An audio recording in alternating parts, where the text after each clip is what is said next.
Yo, yo, yo, what up? It's Briterion Bollection's back. I'm your host, Kevin. This is my friend Byron. We're here with a Black History Month edition. Even though it's late, we're a month late. This is already Women's History Month, but we're catching up on the Black History movies. And, I thought about, which ones could we do? It could have gone a few different directions. But then I remember a movie that you showed me a couple of years ago that I was surprisingly impressed by, and that movie is called Brian Banks. I don't think it's that well known, really, but you showed it to me a couple of years ago. You said it was based on a true story, and I thought it was pretty good. I thought it was pretty interesting, and it has what's the story about? Basically, it's a guy who was a high school football phenom, right? He was like basically a no doubter for the NFL, but he got wrongly accused of rape, right? By a fellow student, fellow female student. And due to that, and he also had some shitty advice from his lawyer, and the judge was a prick. So that didn't do him any favors. And he wound up doing how many years? 11? Or 11 years in I think it was 11. prison. Like he did part juvenile hall, right? Like 2 years juvie. Right. And then after that, yeah, man. So that ruined all his NFL chances, basically. So it's kind of a sad story. So he was falsely accused. He didn't do it. We'll get into that. Yeah. I could see this movie. It was kind of like going kind of for the faith-based market, because like they've been doing these like faith movies lately. But I like this movie though, because it's not too preachy. Like it's kind of vague. Like it could be a faith one, but it doesn't have to be. Doesn't have to be on that level. Yeah. It could be a sports movie. It could be a legal drama if you want. So I kind of like that, where it's kind of faith, but not fully, Yeah. But there are little hints to that, which I kind of like. I like that they're subtle. They're kind of somewhat subtle. It was a nice touch to it. Here's Mom. He wants to hang. Yeah, so I like that. It wasn't too heavy-handed. Like, a lot of times you see movies and they're kind of like, that's what they're selling it on, is the faith aspect. Yeah, that's their focus. Yeah, they're like, oh, watch this if you're a Christian, you know what I mean? Like, and that's cool if that's what you're into. Yeah. But like, it's cool to have a movie that you just get a mixture of stuff. So it has some of that in there, but I don't think no one would say it's completely a faith-based movie. Yeah, it's not like a total Ned Flanders movie. You know what I mean? Right. It's that's like somewhat sprinkled in, but it doesn't have to be just on that level, which I like. I thought that was good, because you're only gonna get a certain demographic if it is that. Yeah, exactly. People that like those type of movies, faith-based movies. Yeah. But if you just give a hint of it, then you can still attract a wider audience versus, we're just going just for that type of audience. Right. And there have been a few like faith-based hits that are like really preachy and really trying to get the Christian demographic, but I like that this movie doesn't really do that. And I think part of it is because of the director, who I was shocked did this movie. His name is Tom Shadyac. And so what he did before was he did Ace Ventura. He did the Ace Ventura movies. He worked with Jim Carrey a lot. He did Yes Man. He did Liar Liar. So, if those movies are pretty ridiculous. You know what I mean? Like, so the fact that he tackled a movie like this, I was a bit shocked. He also did Nutty Professor, actually. Yeah, he's got the comedy pedigree. Yeah, got class. Yeah, working with black and white, comedians alike. Eddie and Jim. Yeah, exactly. So, yeah, he's done a lot of stuff. I was just shocked. But I think partly why he did this movie is because after he made all those comedies, he had some sort of near-death experience, from what I saw. I think he was mountain climbing or something, and he fell off the mountain, and he almost died. Wow. And it changed his outlook on life. So after that, he kind of got more serious. He did some documentary on spirituality. He did and then he found himself doing this movie, which is kind of more serious for him. So Yeah, I was shocked that he did it. So I usually will do a Wikipedia description, but I couldn't find a very good Wikipedia description for this. It wasn't concise enough, so I'm going with the IMDb description. So a football player's dreams to play in the NFL are halted when he is wrongly convicted and sent to prison. Years later, he fights to clear his name within an unjust system. So that's basically what it's about. The actor who plays Brian Banks is Aldous Hodge, who was in Invisible Man, the A24 production with Elizabeth Moss, which I actually liked. I don't hear a lot of people saying they love that movie, but I actually liked it. Yeah. And I actually thought he was British for some reason. He reminded me of like Idris Elba, kind of like so. I thought he was British, but I guess he's not. Right. But he does a good job playing. He plays a kid basically for a lot of it. Like, he plays a 16, 17-year-old. So I thought he did a good job acting that out, actually. So we usually, when we're with Byron, we usually have his moments that he chooses from the film. Yep. And what's your first moment from this? The first moment was when the rape allegations start. So I wrote down that the girl eventually that he was making out with accuses him of rape. Right. That was the first moment. But the first moment that really crushed me, standing out for me, I should say crushed me, was when the police came to his house and kind of rushed him. They rushed in once the allegations were out from the security guard that the girl told. Right. You just see the police coming in. He's laying on the bed. And that was the first moment because that made it get serious. Right. Exactly. It was like, okay, he's actually going to go down for this.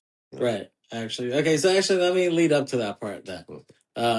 So when the movie opens, we see kids playing on a football field, and Brian Banks looks on and he sees them playing, and so you're like, okay, he's watching the kids play, and then we see him playing at this Long Beach Community College. He's playing. He's in the full gear, and we see Greg Kinnear, who plays this lawyer Justin Brooks, and he's the head of this California Innocence Project.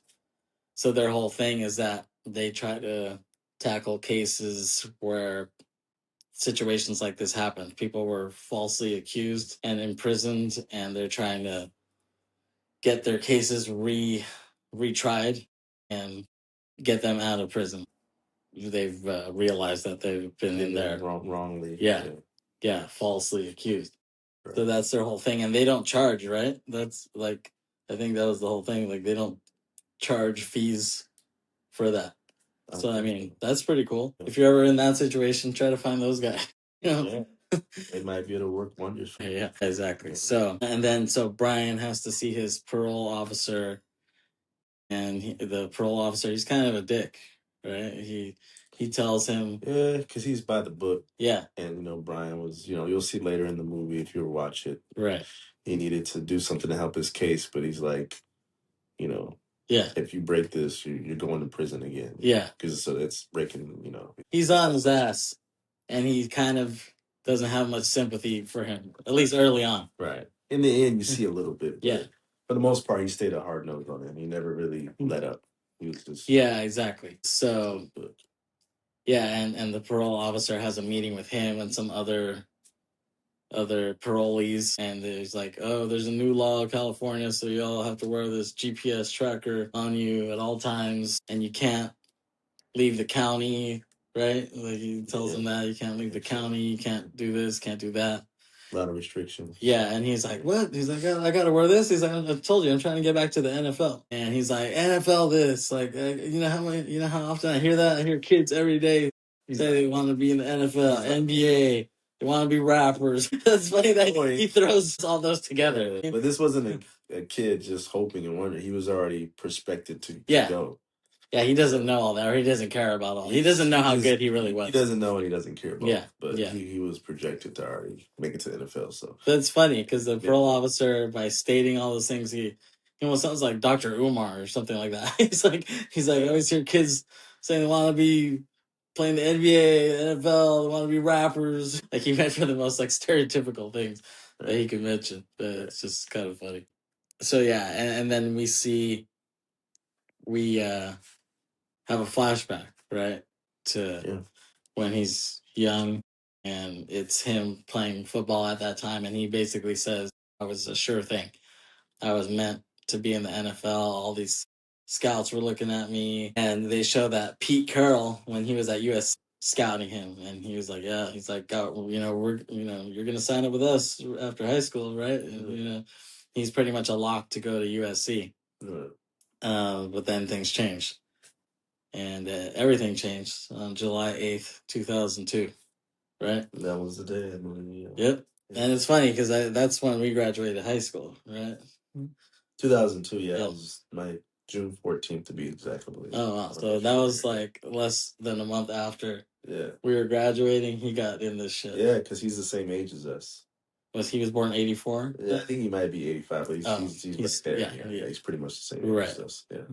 Yeah, so it's just kind of funny that we're kind of peers of him. Like this could have been our kids. Yeah. You know what I'm saying? Exactly. Well, we're around the same age, not same age, but high school around the same time. Right. So, if we got into some weird shit, it could have been us. Making out in some alley. Sure. I went to Bonita Vista. I'm sure there was people doing that. Yeah. I don't remember any case like this happening. Right. But it just goes to show you there's probably a lot of other cases that are similar to this. Yeah. I mean, I wouldn't be surprised if at my school or some shit like that went down. Yeah, because I mean, you just do things. What he did was what a lot of people do. Right. Snuck off and did something. But the good thing is, and I know you'll give more commentary, he caught it. I'll let you get to that. Yeah, exactly. He caught what he was doing. Right. It didn't help him ultimately, but well, she ended up. He didn't. Yeah, exactly. Ultimately, because he tried to do the right thing. Because if they would have continued, then he would have got caught and she would have got caught. Right. He was smart enough to stop and leave the scene. So when she got talked to, he was already gone. Right. Which made it kind of worse too, because he couldn't say anything on his behalf. He had no rebuttal. Right. So it was just, we're going to take her word, and then the rest is exactly what happens. So, well, that's the thing. That's what's funny. The irony is it is Women's History Month, and they always say believe women.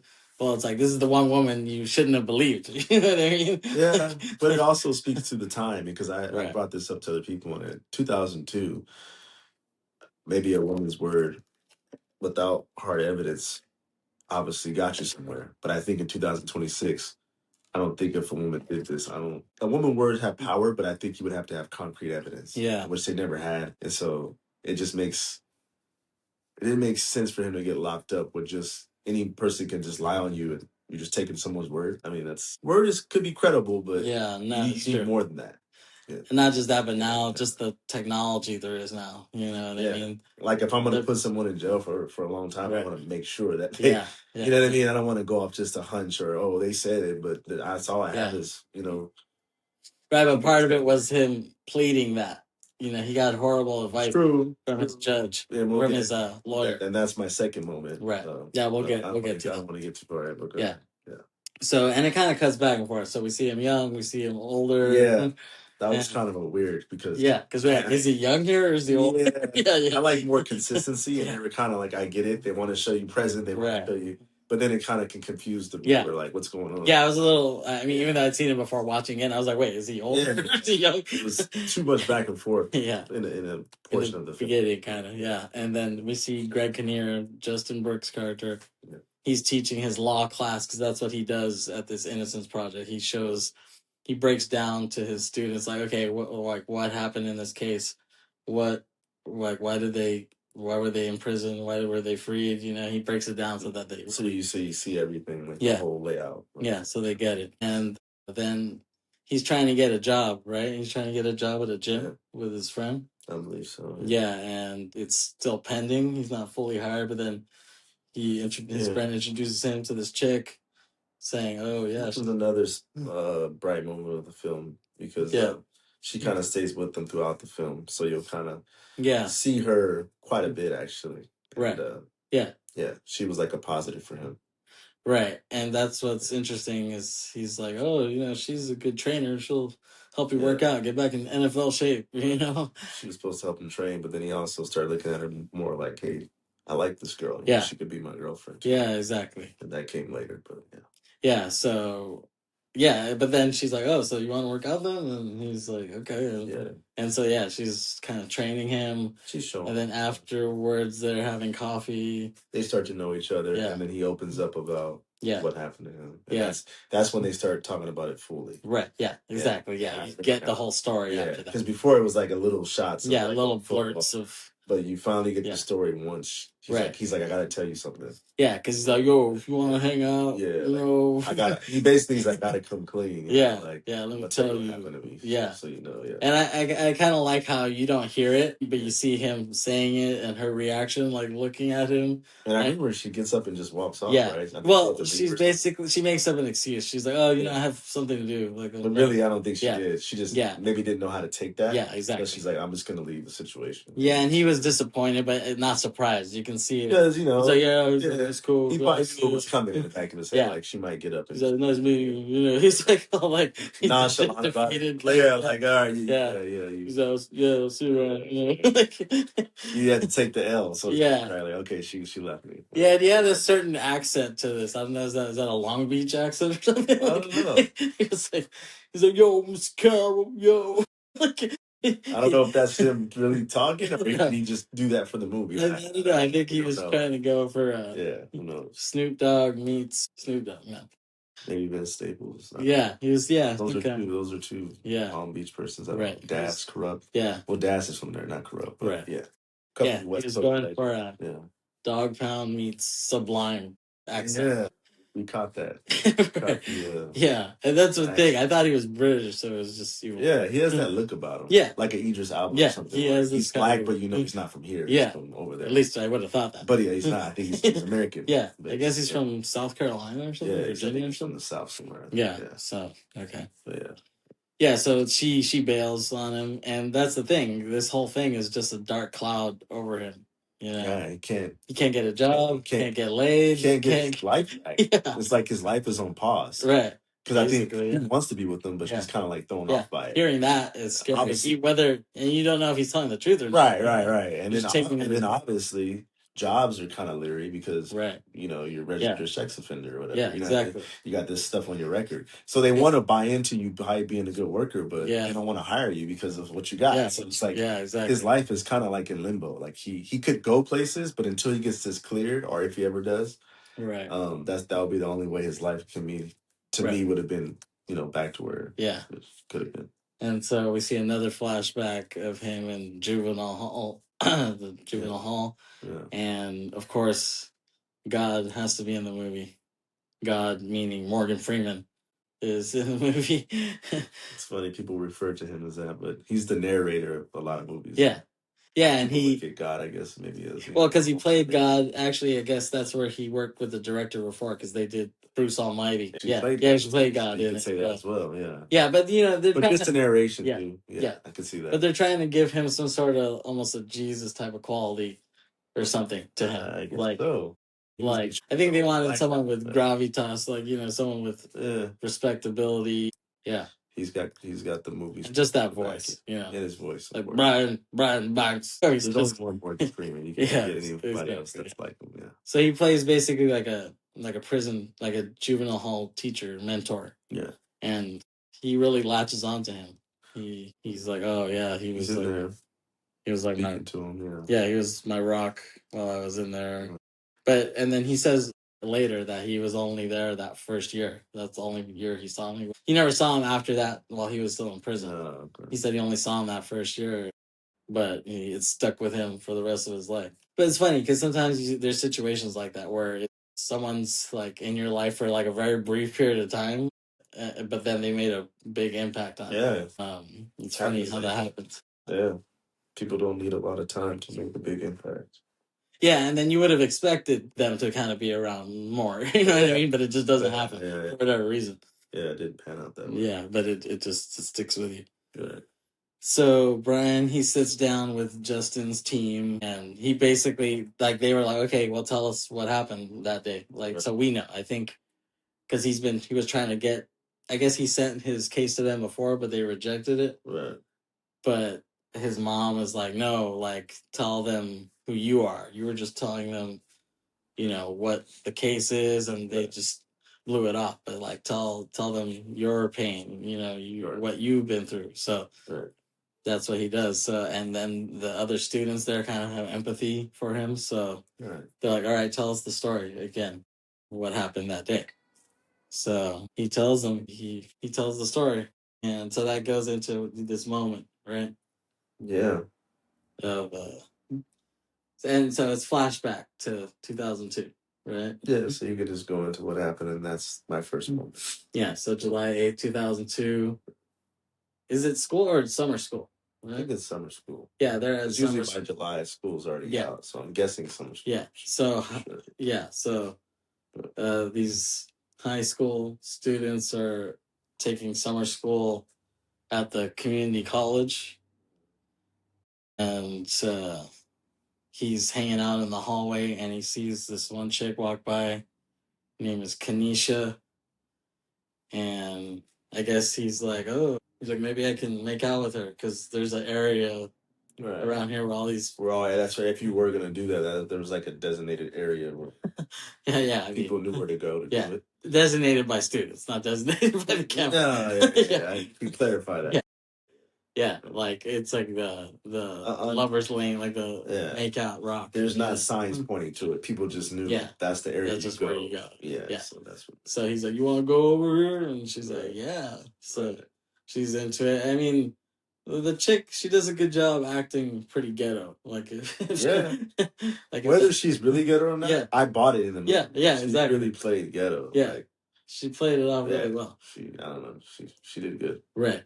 And so they go to that area, and but like some security lady sees them kind of walk in there from afar.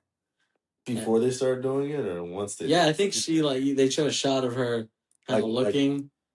So she already knew someone had went. Yeah, but she didn't stop them in the middle of it. She waited till they were done. Oh, okay. And so they go there and they start making out, but then he starts thinking about, oh shit, what if I get in trouble? Yeah, the repercussions of what can happen. Yeah, I could lose my So he tells her, like, hey, I'm going to go this way. We need to stop this, And she's like, okay. But she just kind of stays there for a minute. Yeah. And then that's when the security. Yeah, exactly. He leaves, and I guess she was disappointed that it didn't go further. Maybe that's what it was. Yeah, I didn't really think about it like that, but that was brought up because they were saying, like, why did she lie on you? Yeah. And someone said, well, maybe she was disappointed that you didn't give her, the whole thing. Yeah. Because they were also saying, oh, maybe because of the money, but I don't think she was thinking of money in that moment. No. You know what I mean? You can't. Because he's not at the NFL yet. Yeah, exactly. He's just, he has, And not just that, but the school, like, you just don't think about those things. You're not thinking that far down the road. Yeah. You're thinking in the moment. Yeah. And in the moment, you liked them to a degree. Yeah. Maybe she was disappointed that he kind of like backed out. Yeah. Because she seemed like she wasn't going to stop him. Yeah. You would agree to that, right? Yeah. You didn't see her saying it was him saying, him. Let me stop. And guys usually don't do that. Guys have to be told not to. Yeah, exactly. It's not the other way around. Right.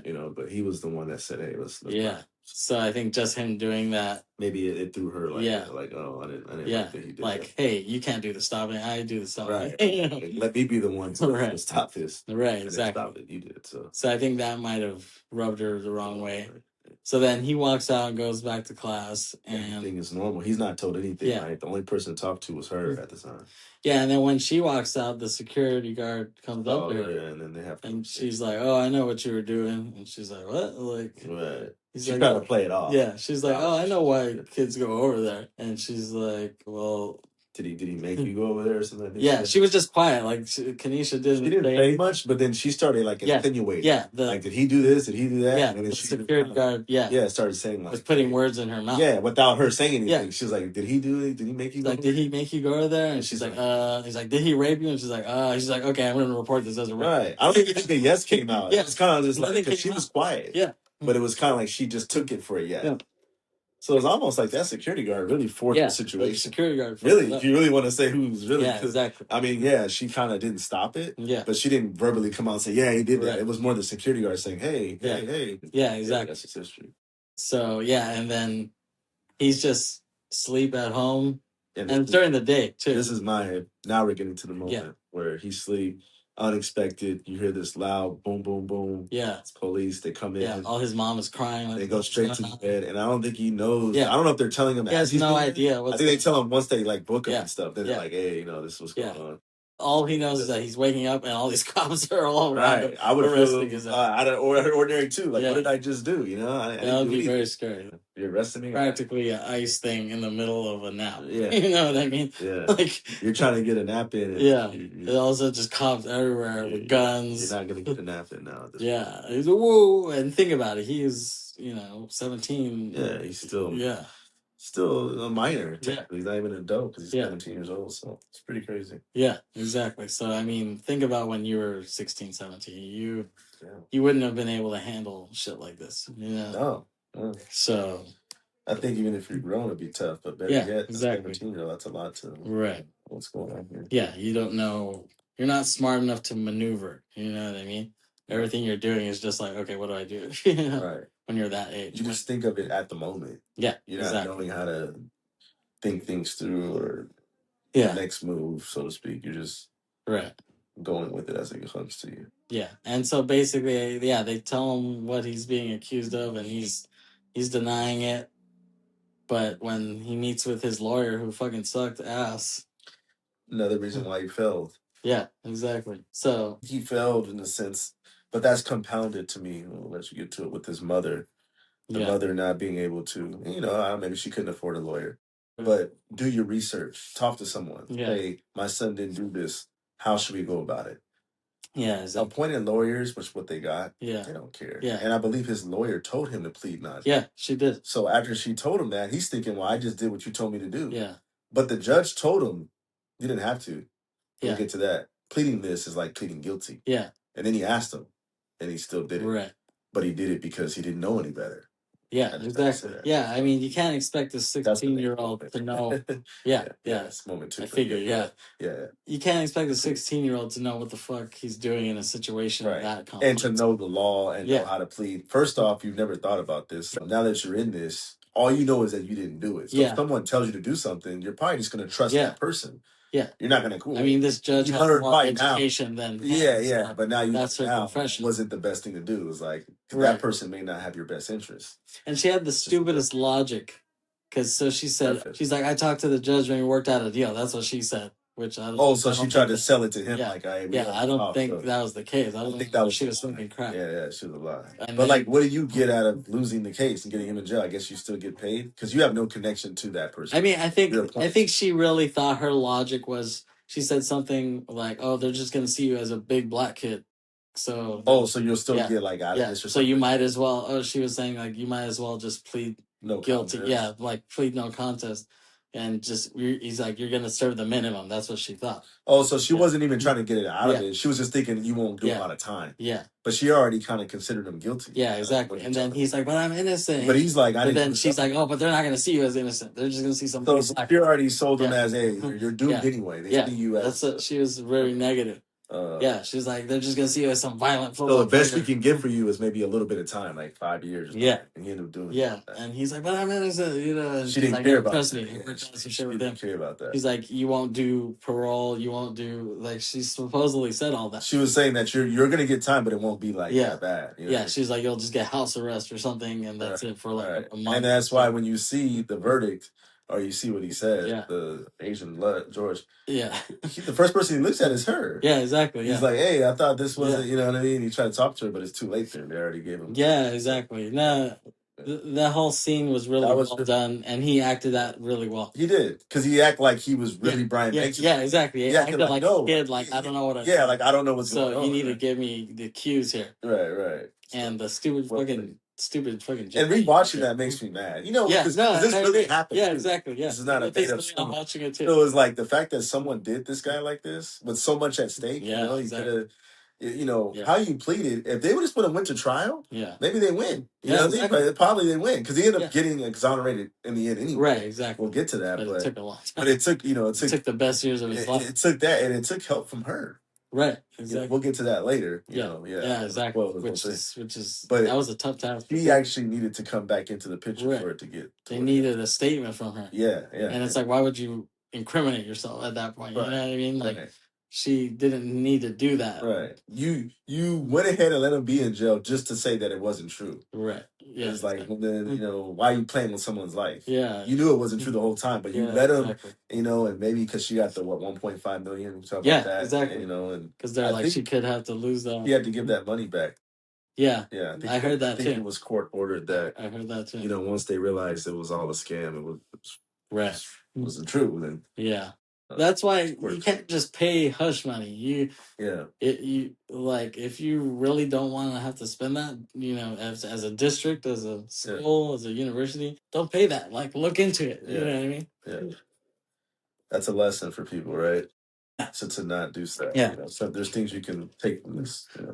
Yeah. No. Anyways, so the fucking lawyer was a piece of shit, and her tactics were horrible. The lawyer kind of made it hard to watch. I really was like, man, this is the lawyer you got. You know what I mean? Yeah, exactly. And like the fact that your mom and you guys couldn't get a better situation, it's hard to watch. Yeah, exactly. Because she literally didn't care. That's what we're telling you. If you watch the story, you'll see she just didn't really care much for.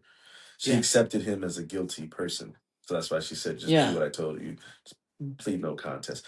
Which I heard is the worst thing to do. I talked to her friend. He was like, "That's the worst thing." Yeah. Because it's like saying guilt. So you might as well just say guilty. You know what I'm saying? Yeah, exactly. And he wasn't guilty. See, in this case, you knew you weren't guilty, and you knew there wasn't enough evidence. Despite how they look at you, all they have is her saying it. So that's why you should have fought it. Yeah, exactly. It wasn't. They don't have any evidence. It wasn't like you actually did have sex with her. Right. Yeah. It was physical evidence or something. Then it would have been harder to say I didn't do it. Right. You didn't do anything but kiss her. Exactly. Kiss is not rape. So. And it was consensual too. Yeah, and the whole thing was consensual because he even asked her, "Do you want to go here?" Yeah. And she said, "Yeah." Yeah. And he didn't just grab her and say, "We're going down here." So the whole thing was on both sides. It wasn't just like Brian saying, "I'm gonna force my way into kissing you." No, you wanted to kiss me just like I wanted to. Yeah, exactly. You wanted it the same. So yeah, and but it's funny how they when they reenact that when he's younger to make him look younger, they give him like a little fro to like make him look younger. I guess they thought that would have been a better. For that time frame, like a younger Brian would look like this. I don't know what they're. No, they should have done. They should have did the Allen Iverson cornrows. That would have looked like more. Would have liked that probably. Because it would have looked more like that time period. Because people were rocking cornrows. Exactly. AI was. Even if he didn't really do that in real life, it should have. But it would have fit the time. Would have fit the time. Yeah, because it was 2002. Yeah, exactly. People were doing that. Exactly. Even freaking a young what's his name, guy from the Celtics who's on the Warriors now. Why can't I think who it is? Damn it, the Latvian guy. Even that he was on the Knicks before, but he had the cornrows like the Carmelo Anthony cornrows. Horford. No, the white guy. Oh, you're talking about Porzingis? Yeah, Porzingis. Yeah, he had that? Yeah, there's pictures of him when he was a kid, and he had like the wraparound cornrows. Because he was just that big of a fan. Oh, like he was into that. Yeah, he was a big fan of Iverson and Carmelo Anthony. Okay. But that was all the rage at that time, so they should have went that route. Yeah, that probably would have been better. Yeah, but his lawyer just really shat the bed on this. Yeah, they felt him, or she felt him. Yeah, and she, I don't understand why she didn't use the OJ logic. You know what I mean? OJ,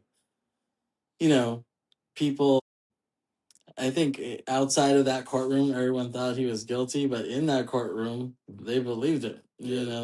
Which all that matters. They had his side. The outside noise doesn't matter. Yeah. What do you guys think? Yeah, here? exactly. We can prove it. Yeah, and so they should have used him. Hey, it's same situation basically. He's a football player. It does. It's just black on black. Yeah. OJ was a white on black. Yeah. But I mean, had to do with a killing versus a rape. But, but little things different. But, yeah, exactly. But you would have. I mean, she should have used that logic and been like, "Hey, OJ got away with it. Why can't this kid get away with it?" And he didn't. He really was innocent. You know what I mean? Right. In this case, we don't know if OJ was innocent. Obviously, he got found not guilty, but that just could have been because Johnny Cochran was such a good lawyer that they couldn't prove any otherwise. Right. Exactly. Yeah. We don't know, but this was some of the worst miscarriage of justice in history seen since Lester Eubanks, the guy from Unsolved Mysteries. Yeah. Who he killed. Lawyers should look at this as a what not to do. Oh yeah. She didn't put up a fight, so it's not much to. Yeah. No, but he did a good job acting that out. Just like the uncertainty of a teenager in that situation. He did well. I mean, I would say for this, I'm not going to say it's Oscar worthy, But it was a good performance for sure. Yeah, exactly. Yeah. And so we see present day and Justin's team and the women on his team are talking about the whole situation. And they're like, okay, well, because Justin himself is trying to talk them out of it. They're like, oh, we don't have time for this case. You know, we can't take this on. We really don't.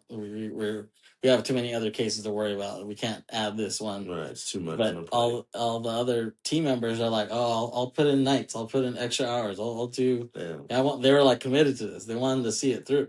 So it's like it takes that type of teamwork to get something like this off the ground. You got to give credit to those people who put in hours into someone who's not related to them. You know, they don't know him, but they still put that time in. Right? Yeah, exactly. So yeah, shout out to the California Innocence Project. He owes them a lot. I mean, he was faking the main guy that stood by his side a lot. You know, right. From that, you know. God bless Greg Kinnear. Which he's been doing a lot of faith movies, which is weird all of a sudden too. Maybe this was the Kickstarter for that. I guess so. I guess he was always a Christian and he never realized it. Could have been an underlying theme. Or he found he's born again somehow. Yeah, and there's a cheesy thing. Okay, so the judge, we didn't really get fully on that. Because he's like, okay, how do you plead? And he was like, okay, and he looked over at his... He's still not knowing, right? Like, hey, and he's like, no contest. And then the judge says, okay. He explains to him. You understand that pleading no contest is... accepting guilt. Yeah, admitting guilt. Yeah. He's like, you're going to do parole for 5 years. Yeah, he's like, parole for 5 years. And then you're going to be a registered sex offender after you get released.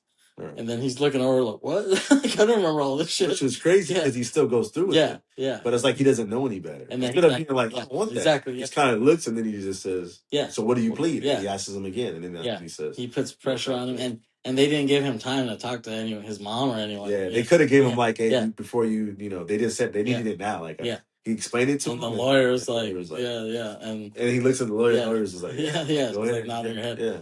And he's like, yes, sir. And he's like, all right. He's like, okay, no contest. And then he tells him, guilty. He's like, parole, registered sex offender. And then he's like, wait, what? He's like, but he just told him what it was going to be. So you can't really get mad at the judge. Like, you try this. And then he's looking at his lawyer, and his lawyer's like, whoa. And then the lawyer looks dumbfounded when you're the one that told him to do it. And then the mom is bawling. She's just because she knows her son's going to go away. Yeah. Like, oh, shit. And then that lady, she was on The View before, right? Her name is Sherry Shepherd. Yeah. She did a good job in this. Yeah, she played a pretty good mom. I think so. I bought it. She had the emotion to it. Yeah, she showed a lot of emotion. So that whole thing, and the judge was kind of a dick. He wasn't very empathetic. Yeah, he wasn't either, right? He was kind of like black and white, like, hey, this is what you get. Yeah, he's like, so what do you plead? Yeah, he wasn't holding his hand at all. He could have had a little bit more sympathy. You know what I mean? It's like, it's a teenage kid and he doesn't know no better. He's more like, tell me what you're doing here. Like, I don't care. He's like yes or no. Like, I don't care. Like, if you plead that, this is what you're gonna get. There is no like, it's not gonna like make me feel. He's like, I'm gonna sleep fine whether you're in jail or not. I don't care if you do time. You know what I mean? I don't care about your NFL wishes. Yeah, exactly. You know, your whatever your future. Right. I don't care about that. Yeah. And so they cut back to present, and they're having a bash, like the California Innocence Project, and Greg Kinnear is playing guitar with some guy, and Brian's looking on like, the fuck's going on here? And then he's like, you're a man of many talents, I guess. Like, he tells him that. And then he's like, just doing it for the hell of it. And so they kind of bond. They go to Gaslamp, I guess, or like, it's like they go to Yard House or something, and they're playing that air hockey with each other and drinking brews. Like, they're kind of bonding. It's like, okay, kind of weird. And so, but he's saying, okay, like, we're gonna take on your case, but it's like a long shot. He's trying to tell him, like, I don't think, we need this to happen, we need that to happen, we need her to talk, like, he's like, he's trying to not give his hopes up, basically. Right. It's a tall task. Yeah. You know what I'm saying? Yeah, exactly. It can happen, but it takes a lot. Yeah, but I mean, I think it's funny because I think he looks at this like, hey, I come from football and sometimes you need to throw Hail Marys. You know what I mean? And then Hail Marys tying in with the religious aspect. You know what I mean? Like it's kind of funny. mean, he doesn't say that, but I kind of thought in that. this case, like you're willing to go all the way there for it. He has no other because it's his freedom. Yeah, exactly. Yeah. So he says later on, he's like, "Oh, if this doesn't go through, you could just go back to prison." That's what Greg Kinnear tells him, and he's like, "I'm already in prison." That's what he tells him. Like he's basically in prison because he can't do anything. He can't get a job. He can't get a chick. He can't. Well, consider it. Yeah, it basically is. Like he has nothing to lose at that point. Right. So, yeah, that's why he's like, "Yeah, let's just try it. Let's just do what we can." Right. And then that chick actually comes. He goes to that gym and his friend tells him, "Oh, sorry, we can't hire you." He's like, "My bad, dude." He's like, "Oh, don't worry about it." He's like kind of not that surprised. But then that chick shows up, the one he was talking to at the beginning, and she's like, "Oh, I'm sorry." She's like, I judged you too soon." She's like, I think you're a nice guy and stuff like that, and I believe you," because she was talking to his friend who owns the gym. Right. And he's like, "Oh, he told me the whole thing, and I can see that you're being honest." And she said that she had a sexual assault thing in college, so that's where they kind of bond. And yeah, they go on some dates, right? They go to the art museum, and yeah, and so it shows some progress in his relationship there. And then there's another scene where he's thinking about Morgan Freeman in prison. He tells him something, and then he's like, because he tells him, "Oh," he's like, "It's not just about these walls. Like you need to escape the prison of here, like prison of the mind." He's telling him, right. And then he tells him, he's like, "Free your mind, and your ass will follow." I always wanted to hear Morgan Freeman say that. And so, but he tells her how he had to do that solitary confinement after he punched out that Mexican dude, and he tells her how he went crazy basically in there. But that was part of the criticism you kind of had about the movie, right? You felt like it didn't show enough jail time. In my opinion, watching it the second time, they didn't focus on showing him in prison, and I felt like they should have did that. Like as soon as he was guilty, they should have shown him getting on the bus, going to the facility where the prison where he's going to be, and you didn't have to spend the entire rest of the movie and then showing him getting out.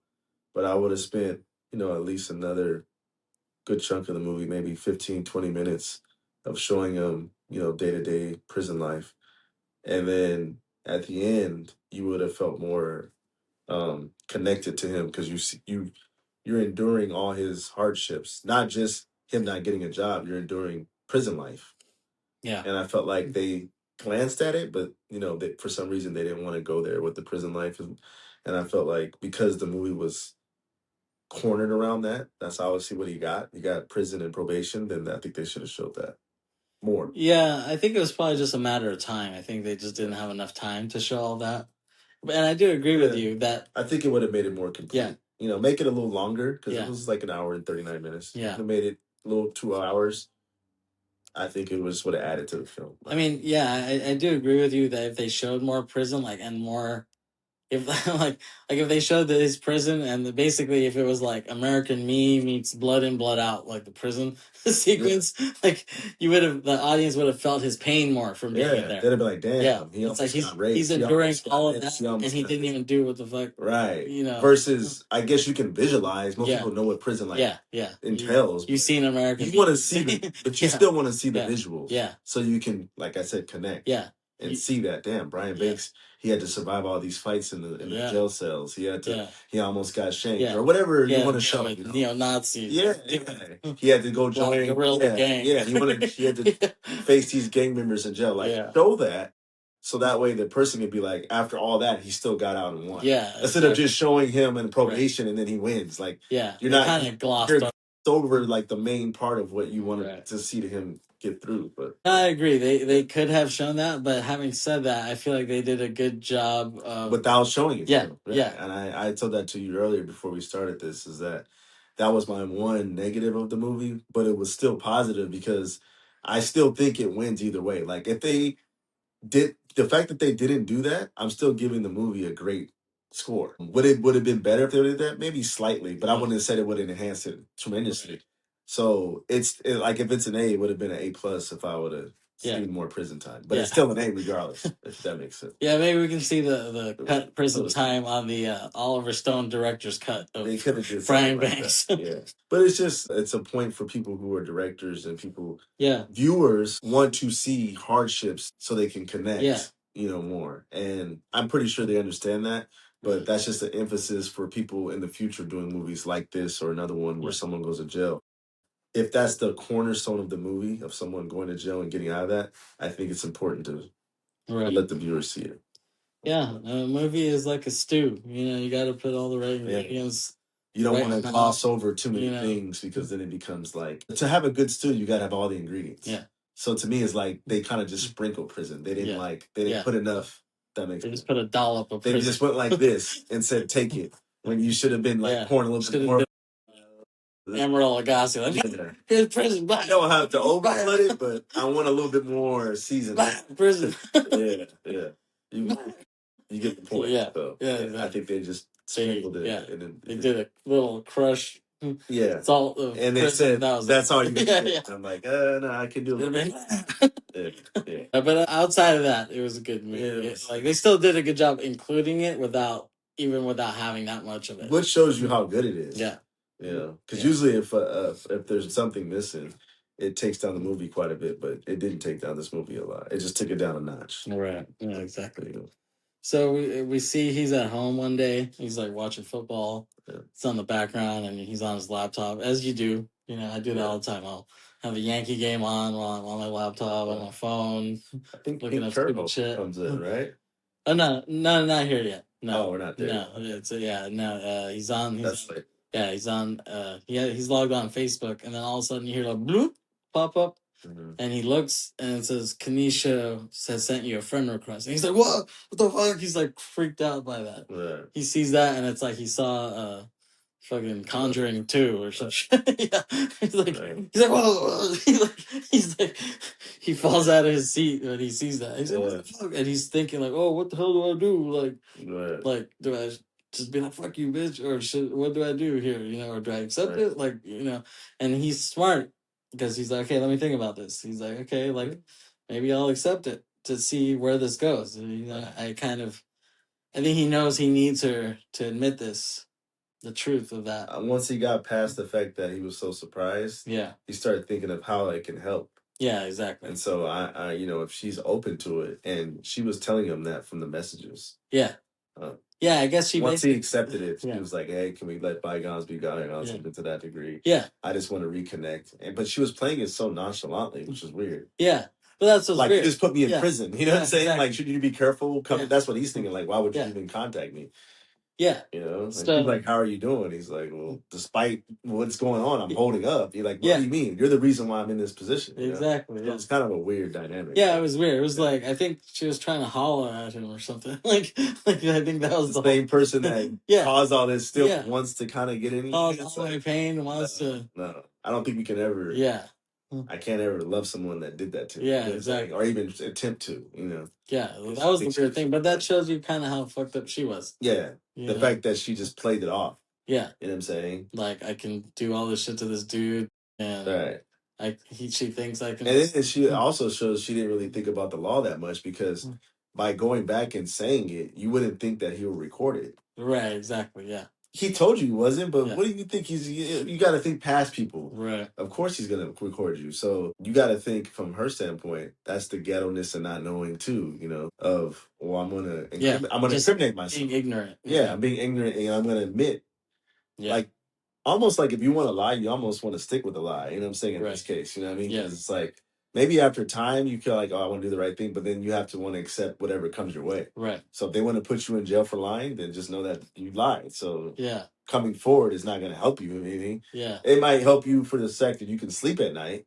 because I told the truth. Right. But now repercussions come with that. So that's why I was like, are you going to hold the lie? And the only person that wanted her to hold the lie was the mom. Yeah, exactly. We'll get to that later. Yeah, exactly. So he basically asked her, like, oh, can you meet with me and admit that I didn't rape you, because I can't get a job, I can't do any of this stuff, and then he tried to make it seem like just do this, and like nothing's gonna happen to you. Yeah, exactly. He bought into it. She's like, okay, he kind of tricked her, but I mean, he had to do it. He had no other choice, Yeah, right? exactly. Like, like you said, I'm in prison already, so I got to go all the way. By the way, this is moment 3. Just so you know, for me. Yeah, okay, got it. The friend request was right. It was 2. Yeah, there you go. It's like ding, moment 3. Right. Yeah. So he gets some other lawyer guy to basically like, okay, I want you to interview her. Yeah. And he's like, we're gonna have a hidden camera. He did a good thing of like putting the camera up so she didn't see it. He got the questions and the answers out of her, and so he asked her point blank, like, did he rape you? And she said no. And they got her on tape saying no, he did not rape me. Right. So which was moment 4. Yeah, it came quick because they connected. It was right after that. It was right after. Yeah. So and then he's all excited. Well, he thinks that this is great. Justin, yeah. And he's like, look, Justin. It was great. He pops it in, but it was also. And she's like, no, he did not rape me. And he's like, oh, he's all happy. And Greg Kinnear's like, no, dude. he's like, it's by law. You have to tell the person. He's like, did she know she was being recorded? He's like, well, no. He tried to say that there was something on the wall. Yeah. Remember that? He's like, well, and then he's like, that's not going to hold up in a court of law. Yeah, she has to. He's like, he has to like actually have like written consent that he's being recorded. And he's like, man, fuck. He's like all pissed off, Yeah, but then he did a good job of not letting it letting it down. He's like, this is all right. He's like, all I got, man. You gotta. I'm in jail already. He's like, have you been to jail? He went on this emotional thing, and then he made that guy just be like, all right, fuck it. Like, I'm gonna go against what I just told you. Like, usually I wouldn't even go forward with this, but because you convinced me, even though we didn't get her consent, I don't care. We're still gonna try. Yeah, and that's how compelling Brian Banks was to him, right? Like, basically crying to him, like, hey man, like, this is all I got, like, you have to do this for me. Yeah, Kinnear is like, okay, we'll see what we can do. He's like, no, like, he didn't let it go. What you do? Yeah, and so he's like, all right, and then he says, like, if you're not gonna do anything about this, I'll go to someone who can. And he leaks that to the media, like the local news, basically Long Beach News, and that's how it really spread. That tape, seeing it on the news. Is that when he says yes after that, or was it right then and there? Because like he was still saying no, because you're saying he leaked it. Yeah, because he said the whole thing. He didn't end up using that in court. His lawyer, he didn't have that in court, but Brian was like, well, I look at it like, well, let me just look it out. Yeah, let me just show it because, if I get enough people to like say, exactly, to rally around it, it'll help my case. Yeah, exactly. Right. Which I think it did. No, I think without him getting the friend request and doing that, he doesn't exonerate his charge. I agree. He had to jump the gun. He had to like go around the system. Yeah, he had to. In this case, you had to do it the way you did it. Yeah, you don't exactly. Yeah, so he took a gamble and it paid off. Yeah. So yeah, that being on the news, it spread. It got like to people. Yeah, people watched it, and it spread so much that his parole officer saw it too. And he had to talk to him. Yeah. He's like, you're in violation. You're not even supposed to be in contact. Exactly. With me, right? Yeah. Why did you accept her friend request and all that? Why did you talk to her? But his argument is, I got on tape to her saying it. Yeah. So you can say what you want. Yeah. That's a good enough. Just like she confessed that I did it, she's also confessing now that I didn't do it. Right. So. Yeah, and he's like, yeah, like my ass is innocent. Right. Yeah. I have some proof now, right? I mean. Yeah, and he's no physical, but obviously it was no physical to begin with. So this is just as good as anything. Exactly. And at that point, actually, he was gonna drive to San Diego, but the parole officer stopped him because he was gonna meet with the district. He lied. He said he had a job interview. Remember? He's like, you better not be lying to me, Banks. Yeah. And then he gets there late. Yeah. And then he's like, yeah, all right. Yeah. But they still go on and they're like, dude, you're too late. Yeah. But he was late because he was held up by his parole officer. Yeah. He was like, he was gonna get there on time. Yeah. He had to like talk to him for a long time, right? And so he didn't want to let him go. Yeah, so that what's his name? Ruben Mateo was the guy, or Rafael Mateo? That's his name. Yeah. Ruben Mateo was a baseball player from like 50 years ago. Like, he's like, you need to get your guy down here right now, basically, or yeah. And so when they finally talked to him, he's like, okay, well, I need a statement from her. I can't just use this video. And they're like, we need her. We need to bring her in somehow. And he's like, all right, well, like, I don't know how we'll do that. We'll try, Yeah. And so they're like, well, if you don't bring, if she doesn't come in, then they have to just gather evidence, but that might take forever, you know. Because they've already been doing that. And there was also a scene where his team, Justin's team, was interviewing other friends that they knew back then, and they interviewed her friend from that time, and they said that she said to them, "Oh, he didn't even rape me. I just said that." Okay, yeah. They admitted that she admitted that to them. So that was enough to kind of okay. Yeah. Got another. Yeah, and they were saying how her story always changed every time she told it. His always stayed the same. Right. His was consistent. Hers was like back and forth. All over the place. Yeah. So he goes back to Long Beach, and his parole officer's like, "What the fuck, dude?" Like he's because he finds out he went there. Like, he's chilling his ass out. Yeah. He's like, dude, he's like, man, he's like, I have to report you. And he's like, no, man, I'm innocent. Like, I'm so close. I'm like, but he kind of convinces him, right? He talks him out. He's like, I'm so close. I'm right here. Like, and then and then he's like, but I still have to report you eventually. You know, it's like I'm not gonna do it now, but I am gonna. Yeah, and he's like, "Wait, what?" Like he's like shakes his head, like he's like confused and then he's like, "Yeah," he's like, "Hey, you got 8 weeks." Like, he gave him a deadline, like to do all. He's like, I can report this by that 8 weeks. Yeah, so if you don't get your name cleared by this time, then you're done. And if he's clear, then the whole thing he doesn't have to do anything. Right, but if not, you're going to jail. Yeah, exactly. So it's like there's a lot of pressure at this point. He's doing that. But luckily, they were able to get her to come down if they needed. So that's the one bit of empathy he had with him. Yeah, he gave him that. He gave him a time. That's the one thing he let. He gave him a time period. You know what I mean? Because he could have just turned him in right there. He's like, I can give you 8 weeks. Yeah, but I think since he saw the tape and everything, he's like, okay, I guess he really is innocent. Right. You know, and he's seen how hard he was going to bat for it. Yeah, like exactly. He had to go do. He was hustling. He was hustling, so to speak. So it's like, you got to give him that. Like, you got to be, even though you're a hard ass, you got to give him that. He's doing everything in his power to try to get this shit clear. Yeah. So work with him. Yeah. So. Yeah. So they have that. They're gonna have that hearing. And then the next step is to have her come down, and so they convince her, and I think her mom comes with her. Well, they're waiting a while, but then eventually, they show up because they're actually gonna be like, no. Yeah. And right as they said no, he's like, oh, and they saw the mom. And she was right there. Yeah, exactly. And then the mom was like, the only reason we came down here is to clear this shit up. Yeah. And the mom is still like, he raped her. Yeah. And then and her presence of her mom. Yeah. She stayed firm on with her mom. Yeah, exactly. She's like, but when she wasn't around, then she was kind of like giving in a little bit, but then when her mom was there, she was like, "What life? I'm going back to what life? Shit, he ain't do nothing for me." Like, so she's talking very negative on him. Yeah. But like I said, it was her mom that she felt like she was like, "Don't tell him nothing." Yeah. She's like, "Say the same shit you said the first time." It was almost like her mom was coaching her, like, "Don't tell them what I'm telling you to tell them." Right.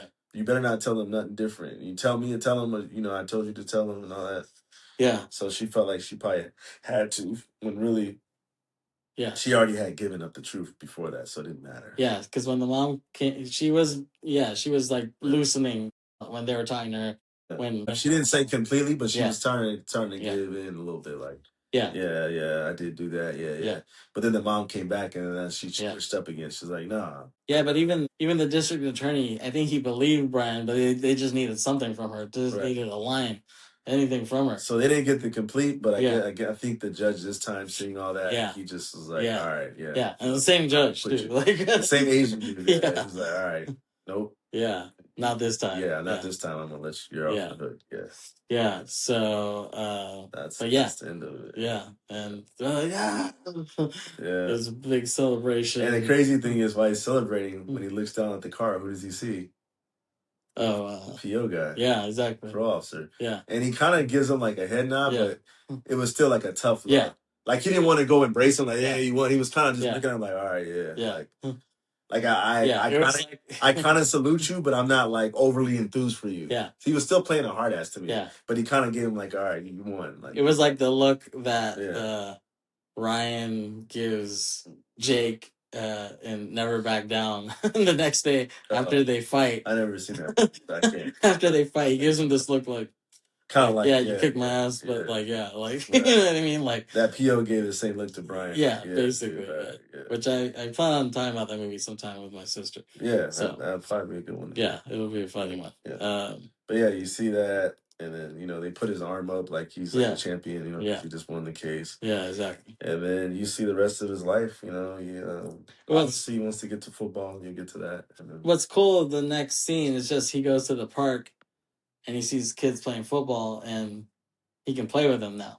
Because he was banned from parks as a sex offender. Yeah. You can't be within 25 that was feet cool of a park. because how does the movie start? Exactly, yeah. At So the park, you know what I'm saying? So a lot of times they bookend movies or stories. So that's what this is. That's what I mean by full circle. Yeah, Like, and as we began. Yeah, and that showed you that. Yeah, right. That was cool. Yeah, so he's like, "Yo, trying to play." So he gets the ball and starts playing with it. Yeah, he starts playing. And then it tells you what happens. He obviously still wanted to go pro. He does go pro. He tried out for the Seahawks. Yeah, so he gets a call. Yeah, he gets a call here. It was Carroll. And he's like, right? And he's like, Coach Carroll. Yeah. And he's like, he's like, congratulations.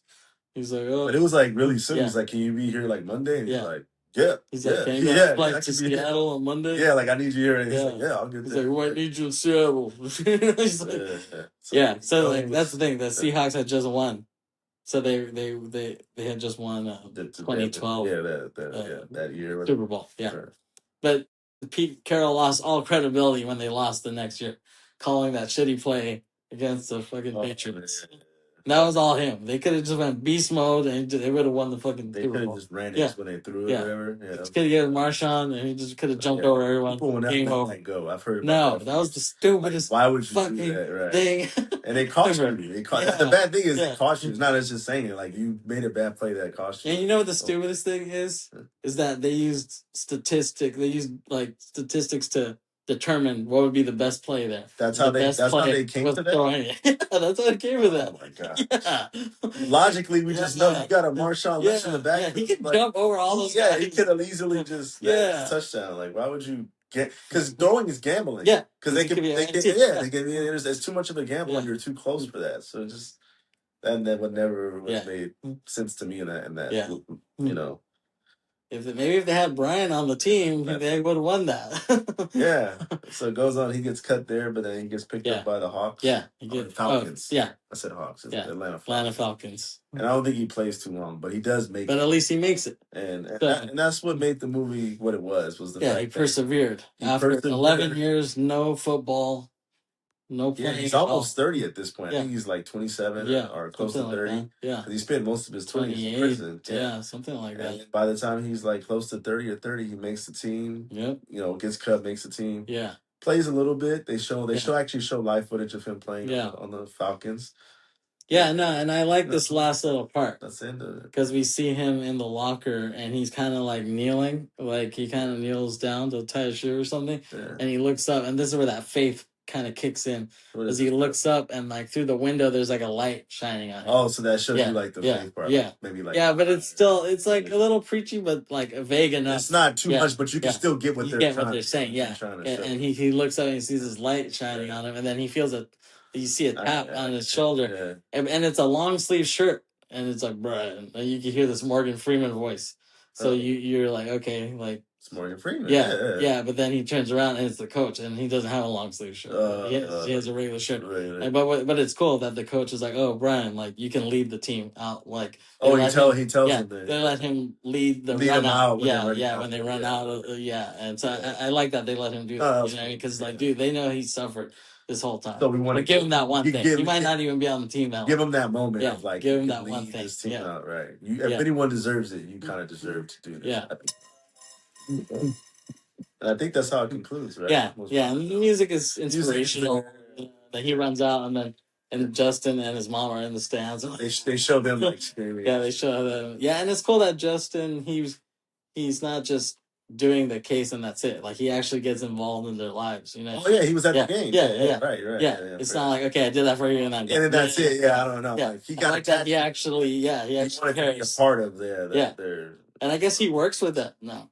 He still works with them? Because he's like, you're one of our big cases that we got. So now Brian goes to he does lectures on for people in the same kind of situation. Yeah, so it's like don't do stupid. Yeah, so it's positive, and that's pretty much how it. Yeah. Brian Banks. Good movie. Brian Banquet. Yeah. It's an underseen gem. Yeah. I'm glad my friend had told me about it, and I was able to pass it on to you. I think you passed it on to one of your coworkers. Yeah, I told my coworkers about it. I've told some coworkers about it at work, and so we want movies like this to be seen. So, there's light sheds lights on movies like this, because so many stories like this, get swept under the rug, and I don't even remember it at the time. Yeah, I mean, it was a real thing. Yeah. It was in the news. And we were that same age. Yeah, but for some reason I don't remember it. But this movie came out in 2018, which is 8 years ago. So, and I think it's still on Hulu, so people can still check it out. It comes and goes. It's on Hulu. Yeah, it's on HBO. You can find it maybe online somewhere. I found it on the website, so it's out there. Yeah. So definitely a good watch. Yeah, Pete Brian Banks for Black History Month. Going late this year. All right. Thanks for watching.